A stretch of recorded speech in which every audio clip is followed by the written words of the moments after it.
Voici une vidéo simple qui va s'appeler Conseil de base. Conseil de base. Retournons à la base. Des fois, je me lance dans des choses qui sont, je ne sais pas ce qu'elles sont, mais elles ne sont définitivement plus la base. Donc, on va essayer toujours de revenir à la base. C'est important pour les vidéos. C'est important pour le reconditionnement de la douleur en général. Qu'est-ce que la base? S'il fallait commencer par quelque chose, je poserais la question, combien de temps par jour pensez-vous à vos symptômes? Combien de temps? Moi, à mes pires moments, je dirais que je pensais à mes symptômes. Je ne crois pas que je me suis déjà rendu à 100%. Je ne sais même pas ce que ça voudrait dire, 100% du temps. 100%. Mais j'ai dépassé le 90%. Je pensais à mes symptômes 90-95% du temps. Je ne sais pas si j'ai besoin de le dire, c'est trop. C'est quoi le nombre de temps dont on devrait passer à penser aux symptômes? Zéro. Il ne faut pas penser aux symptômes. Parlez-vous des symptômes? Est-ce que vous parlez des symptômes? Combien d'heures? Oui, je pourrais dire qu'à un certain moment, je dédiais des heures de la journée à parler des symptômes. Combien de temps dédiez-vous à parler des symptômes? Là, on est à un autre niveau, là. On pense aux symptômes. Déjà, imaginez toute la place que ça occupe dans votre esprit. Tous les circuits dédiés à cette activité, pensez aux symptômes. Et là, en plus, non seulement vous pensez aux symptômes, vous parlez des symptômes. Vous êtes en train d'occuper encore plus de place dans votre esprit avec les symptômes. Il n'y a pas grand-chose sur lequel tout le monde est d'accord dans le reconditionnement de la douleur. Des fois, ils ne s'entendent pas sur certains aspects. Mais profitons de ceux où tout le monde s'entend. Ça, c'en est un. Il ne faut pas parler des symptômes. Même pas un peu. Parler le moins possible. Moi, je dirais, juste ne pas parler des symptômes. Zéro. On ne parle plus des symptômes. Certaines personnes sont plus prudentes avec ce conseil et disent essayez une journée de ne pas parler des symptômes. C'est déjà ça, je ne sais pas ce que ça ferait de ne pas parler des symptômes pendant une journée. C'est vraiment, il faut être décidé. On décide une journée justement de ne plus parler des symptômes. Moi, ça me brûlait les lèvres pendant peut-être 10 jours, peut-être même 2 semaines. J'avais envie d'en parler. Et c'est là qu'on voit à quel point c'est une habitude et peut-être même une addiction. On est accro à parler de nos symptômes. Je croyais que ça me faisait du bien. Des fois, j'en parlais. Et là, je disais, oh, excuse à la personne, ça me fait du bien parler de ça. Avec le recul, je le vois, non, ça ne me faisait pas du bien. Pas du tout. Ça entretenait les symptômes dans mon esprit. Non seulement j'y pensais, mais là, j'en parlais. Donc, essayez. Ne parlez plus des symptômes. Demandez aux gens autour de vous de ne plus vous poser des questions à propos des symptômes.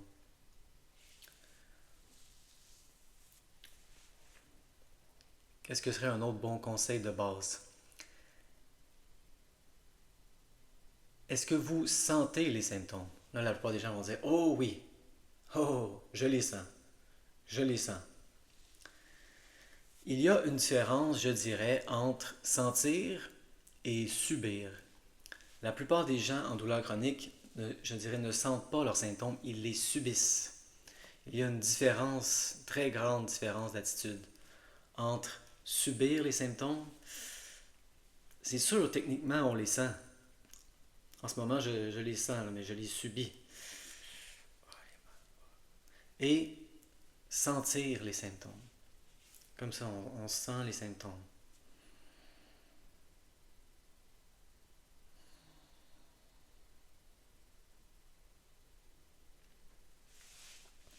Maintenant, quand on sent les symptômes, est-ce qu'on focus? La plupart des gens en douleur chronique non seulement focus, mais hyper focus sur les symptômes. Ils zooment sur les symptômes. Ils ont mal au genou gauche, par exemple. Ils sont vraiment dans le genou gauche. Et même quand le mal n'est pas là, ils vérifient. Ils vont voir, est-ce que le mal est là? Si vous cherchez, vous allez trouver. Rappelez-vous toujours de cette phrase-là. Si on cherche, on trouve. Si vous cherchez constamment à voir si la douleur est là quand elle est partie, si vous êtes le genre de personne où les douleurs se promènent, ne scannez pas, ne zoomez pas pour voir si la douleur est là. Et quand elle est là, ne focussez pas, n'hyper-focussez pas sur un endroit. Qu'est-ce qui arrive quand on met une loupe sur un objet? Qu'est-ce qui arrive quand on zoome sur un objet? Ça devient plus gros. Donc la douleur grossit, grandit. C'est logique. Donc qu'est-ce qu'il faut faire? Est-ce qu'il faut ignorer les symptômes? Ne pas les sentir. Il faut sentir. L'idée, et ça c'est plus difficile. Là. Les premiers dont j'ai parlé, c'était plus facile. Là, on s'en va dans le plus difficile. L'idée serait de sentir son corps dans son ensemble. Et remarquer, oui, qu'il y a des zones d'inconfort, on va appeler ça. Voici un autre conseil. Changer son vocabulaire autour des symptômes, si on en parle. C'est mieux de ne pas en parler, mais si on en parle, parce que c'est sûr, on en parle dans notre tête, essayer de corriger ça, mais si absolument il faut y faire référence, oui, appelez ça des sensations, des inconforts, mais le plus possible, juste ne pas en parler. Zéro. Maintenant, un autre conseil de base, ça serait d'être très motivé. Et là, faire une différence entre l'intensité et la motivation. Il nous dit souvent dans le reconditionnement de la douleur, il ne faut pas être intense. Intensité égale danger. C'est très relax. Mais pour moi, quand les choses ont commencé à tourner, j'étais extrêmement motivé. Et la motivation se traduisait surtout au niveau comportemental. Donc, si vous avez lu le livre de Alan Gordon, vous savez qu'il faut faire des repérages somatiques. Et là, j'hésite à donner un conseil de repérage somatique parce que, comme il le dit, c'est très organique et c'est très personnel. Mais je pourrais dire, si vous faites un seul repérage somatique par jour, ce n'est pas assez. Et si ça dure juste 5 minutes, probablement ce n'est pas assez. Mais chacun découvre sa propre technique parce que moi, je suis allé à l'encontre du livre. Lui, il disait, commencez par des petits repérages somatiques au début et là, augmentez de plus en plus quand vous trouvez votre propre rythme. Moi, c'était le contraire. Au début du reconditionnement de la douleur, je faisais beaucoup de repérages somatiques, des longs repérages somatiques. La plupart des gens en douleur chronique ne passent pas assez de temps dans leur corps. Ils sont toujours dans leur tête, ils sont toujours dans leurs pensées. Redescendons dans le corps. Là, c'est le temps de focusser sur un symptôme. Dans la vie de tous les jours, on ne focus pas sur les symptômes. On essaie de sentir le corps dans l'ensemble. Quand on fait le repérage somatique, là, c'est le temps, oui. On va dans le symptôme particulier, on zoome et on apprend au cerveau que ce n'est pas dangereux. Donc moi, j'étais très motivé au début à faire des repérages somatiques. J'en faisais beaucoup et ça m'a beaucoup aidé. Mais ça, c'est la section la plus facile, on dirait. Hein, l'aspect rester assis, faire un repérage somatique, si vous êtes le genre de personne qui ne bougez plus beaucoup. La vraie motivation entre vraiment en jeu lorsqu'on commence à bouger. Ou même si vos douleurs sont déclenchées par des positions où on ne bouge pas, comme rester assis sur une chaise, rester debout. Ça, c'était très difficile pour moi, rester debout, sans bouger. Quand il fallait que je parle avec quelqu'un, je me mettais sur mon pied gauche, je me mettais sur mon pied droit. Oh non, ça va faire mal plus tard. Et ça, remarquez à quel point vous prédisez. Ça va faire mal. Je vais avoir mal. À quel point vous prédisez vos douleurs. Ne, ne prédisez pas vos douleurs. Difficile à croire qu'il faut que je dise ça, mais il a fallu que quelqu'un me le dise. Arrêtez de prédire la douleur. Ah oui, ça va faire mal. Pourquoi? Commencez au moins par un doute. Peut-être pas. Peut-être que ça fera pas mal. Jusqu'à ce que vous puissiez vous rendre à ça me fera pas mal. Je vais être correct. Et si ça fait mal, ce n'est pas grave. Parce que ce n'est pas dangereux. C'est neuroplastique. Donc, peu importe ce qui déclenche les douleurs, il faut être très motivé. C'est vraiment la partie où la motivation entre le plus en jeu, le comportemental. Il faut absolument arrêter d'éviter. Éviter l'évitement à tout prix. Il faut chaque jour confronter, défier, challenger les symptômes. Chaque jour. Et moi, j'étais très systématique avec ça. On peut prendre des pauses, mais le moins possible, mais ne jamais reculer. Lorsqu'on a commencé à challenger, à défier certains symptômes, on avance, on ne recule plus. Une fois qu'on est rendu là, beaucoup de symptômes, on prend une pause, mais on ne recule pas. Dès qu'on recule, on renforce le cycle négatif. Ah, c'est dangereux de faire ça. Votre cerveau va créer de la douleur si vous essayez de le refaire. Évidemment, là, la question est de ne pas se taper sur les doigts parce qu'on vient de renforcer le cycle négatif. Ce n'est pas grave. Moi, je l'ai renforcé pendant 8 ans et j'ai réussi à éliminer mes symptômes chroniques, ma douleur chronique en 4 mois. Donc, ça peut aller vite. Ça peut aller vite. Mais, un autre conseil, il ne faut pas se fixer de date. Très important, ne pas se fixer de date. Ça arrivera quand ça arrivera. Se mettre une date, c'est se mettre de la pression, premièrement. Et deuxièmement, c'est remettre à plus tard le jour où on va être guéri, le jour où on va être correct. Et de plus en plus, c'est de réaliser que je suis déjà correct. J'aime même pas le mot guéri, je ne suis pas déjà guéri, il n'y avait rien à guérir. Je suis déjà bien, je n'ai aucun problème. Si mon problème est la douleur neuroplastique, je n'ai pas de problème. Mon corps est en parfait état. Et c'est pour ça qu'il faut utiliser le corps le plus normalement possible. Il faut utiliser le corps, il faut arrêter de le ménager, il faut l'utiliser comme s'il est normal et être je reviens à cet aspect-là très important, être motivé à défier les symptômes constamment. S'il fallait que je mette l'emphase sur une seule chose, ça serait celle-ci. Défier les symptômes. Il y a des journées où on n'a pas envie. Ah non, là, aujourd'hui, il y a beaucoup de symptômes. Je pense que je vais prendre ça relax. Je vais rester assis. C'est une journée relax aujourd'hui. Là. C'est trop pour moi.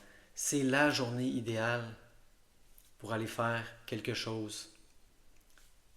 Défier le symptôme, avoir une expérience corrective, montrer le cerveau, c'est là qu'il va vraiment être convaincu, le subconscient, que vous allez bien. Comme, waouh, il a vraiment plus peur, là. Même quand fatigué, même quand il a mal, il continue à faire des choses incroyables. Il doit aller bien, il doit aller mieux. C'est vraiment comme ça que ça fonctionne. Ça me surprenait au début, je disais, vous êtes sûr, c'est un peu contre-intuitif. C'est pas comme ça qu'on est habitué de penser parce que on est tellement habitué de penser en termes structurels. Hein? Si on a une douleur structurelle au genou, il faut ménager le genou. Il faut faire attention, mais c'est pas structurel. Si votre problème est neuroplastique, vous n'avez pas de problème, vous pouvez aller marcher sur votre genou, avoir des douleurs de 9 sur 10. Il n'y a pas de problème. Il n'y a rien qui est en train d'être brisé. Il n'y a rien qui est en train de déchirer.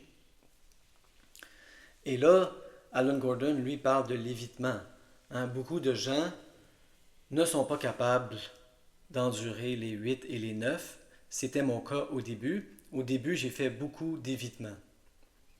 Je m'assurais toujours de ne pas déclencher des 8 et des 9 jusqu'à ce que je devienne de plus en plus conscient et plus confiant que ma douleur était neuroplastique. Et ça augmente, hein, c'est des pourcentages. C'est quand j'ai commencé à être 60-70% mieux que j'étais finalement convaincu à 100% que ma douleur était neuroplastique. Incroyable. On se dirait, mais voyons non, ça aurait été avant, à 30-40%, tu te dirais déjà, ah, c'est neuroplastique. Non, la plupart des gens, ça prend du temps de devenir très convaincu que c'est neuroplastique. Donc, c'est vraiment le conseil ultime de ce vidéo. C'est l'aspect, moi, je considère le plus important. Défier, confronter, challenger les symptômes. C'est vraiment là que le gros du travail se fait. Ça rassure votre cerveau encore plus qu'un repérage somatique. C'est bon un repérage somatique, c'est excellent. Hein? On ne panique pas, on sent la sensation, ce n'est pas de la douleur, c'est une sensation avec curiosité. Le cerveau fait comme waouh, il n'y a pas peur, ça ne doit pas être dangereux. C'est correct ces sensations-là. Mais imaginez à quel point c'est plus convaincant si vous décidez d'aller marcher, si vous décidez d'aller faire du vélo. Le cerveau est encore plus convaincu. Waouh! Waouh! Il n'y a vraiment pas peur. Il y a un autre niveau là, de sentir sans paniquer, sans avoir peur, avec curiosité, et simplement juste aller marcher. Et là, lorsqu'on marche, c'est ça, essayer de... Très important ça. Ça peut paraître banal, mais si vous avez cette possibilité-là, essayez de trouver des beaux endroits. Essayez de trouver des endroits le plus possible naturels, avec beaucoup d'arbres, peut-être même des oiseaux qui gazouillent, du vent qui souffle dans les feuilles.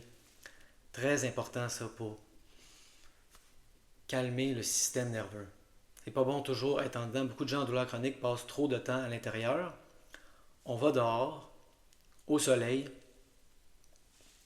on prend des grandes respirations, on calme le système nerveux, on essaie de rendre l'expérience la plus positive possible.